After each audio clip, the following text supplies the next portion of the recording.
Today we're going to go over some anecdotal information that I'm noticing in the market. We're going to go through a monthly market report. We're going to break it down year over year, month over month, and then what we're to see right now this week. Angelo Di Paola, the Coastal Connection with eXp Realty, and I hope you find this information informative and helpful in making you more knowledgeable on your real estate decisions. We got off to a really slow start. First quarter, second quarter, and third quarter look just about like second quarter and third quarter last year. Prices really held form. We were in a slightly different interest rate section of the market than we are in today's market as we sit here today. But here's some things I've noticed from working with lots of buyers and lots of sellers this year. One, our typical cash buyer, the person buying $1 million plus properties, they really have been financing more. And the reason for that is this. If you have 3 million, 5 million, 30 million sitting in your bank account, it could be earning 5.5% on just a money market or a CD, whereas jumbo loans were right around 6.75, maybe 7.25. So your spread on that, your effective interest rate, was anywhere from 1.5 to 2.5,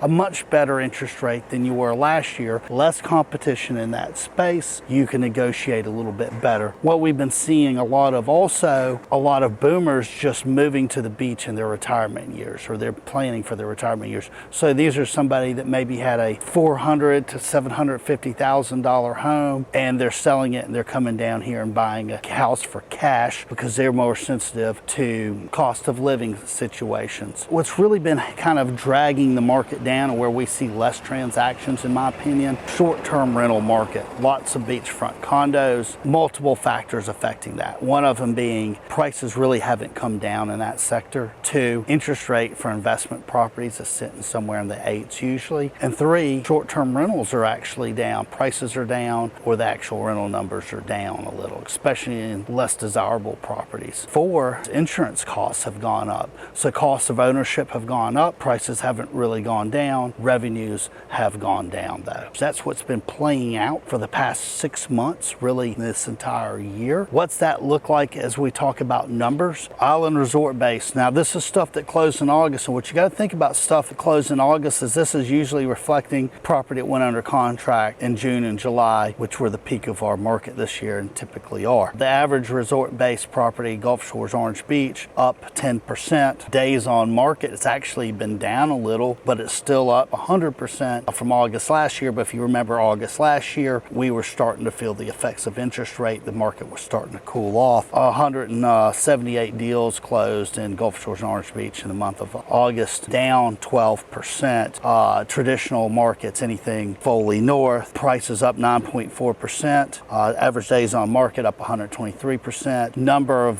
properties sold up 0.6%, 484 from this point last year. You can see that market's normalized. One thing that's been really clear is Holmes, Daphne, Spanish Fort, Fairhope, Magnolia Springs. There's a lot of people still moving to this area. You always hear about Baldwin County being one of the top growth counties in the country, so it's really helping buoy that primary residence market. How do we look in July versus August, like transactions? Baldwin County as a whole, we had average transactions up 10%, up 1% in Orange Beach, up 2.4%. That's total transaction count. Average sales price up in Baldwin County, 10%, 27% in Orange Beach, 10% in Gulf Shores. Medians 1.2, 14.2, and 1.3. So what's that look like? Here's a week-to-week snapshot in Baldwin County. If we just look at a weekly snapshot, listings versus pendings, 42 days of inventory, 33 days in Orange Beach, and 61 days in Gulf Shores. Here's what I would tell you if I was a buyer,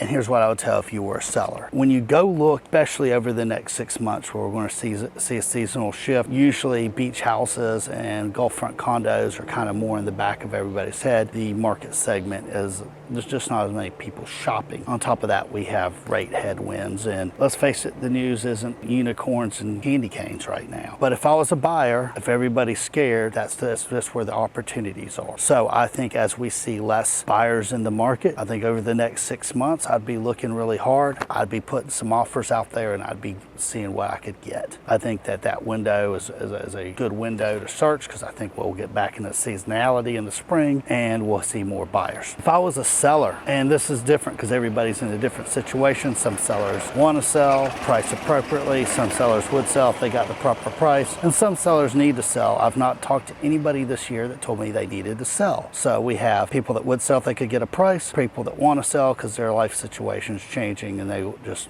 sell it for a fair price. But what I notice is when we're running that price comparison, trying to put a price on your property, what it takes to sell it is usually about $25,000 to $50,000 less than what the data is showing it actually should be. If I was a seller, I wouldn't want to get caught on a ball rolling downhill, because as stuff sits on the market longer and longer, we're going to start to create some anxiety, and then we'll start seeing people that are more motivated start lowering prices, thereby shifting the market. It only takes 4% of the market to sell for a lower price to start shifting all the market. That's what you got to keep in mind if you're a seller. Where are my holes? Where are my liabilities? That's your liability right there. It only takes 4 of your neighbors to sell for a lower price point to start to shift the market. I hope you found this informative, and we'll catch you next week.